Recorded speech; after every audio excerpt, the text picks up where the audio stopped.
Hi, it's Wendy here. Today, I wanted to talk about energy devices and the depth of treatment and why deeper is not automatically better. Today, I use the analogy of a pork cheek. I don't know if anyone had the Italian delicacy called guanciale, which is a cured meat of the pork cheek. And I happen to have one, so I'm going to show you what it looks like. This is the top layer of the pork skin, and this is the fatty layer. And then this is the muscle layer, and then there's multi-layers of other muscles coming through, and then there's another layer of fat.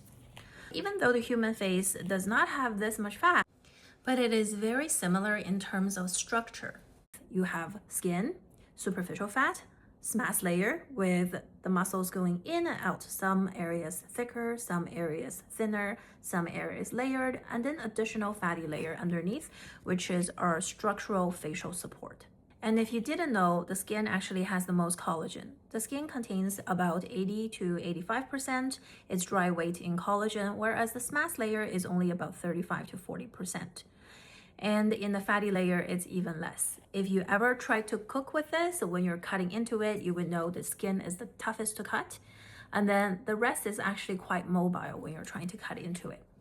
And this is why when I think about energy devices, a lot of them that are claiming that they go deeper, they go to the mass layer, they go to the deeper layers of the face. And I'm always thinking, why are they claiming that?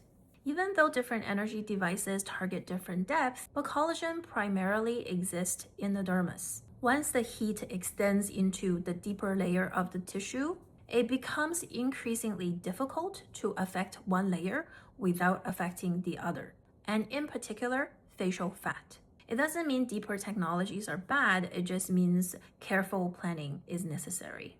What happens is people who are sold on these devices, when they get treated with a machine that doesn't really address their issues, when the nuance disappears, people end up with poor results. If you're going to ask me, I would always say a good tightening device focuses on the dermis layer, where most of the collagen exists, not in the fat, not in the mass. And a good treatment plan is not based on trends, is not based on maximum settings or aggressive intervention.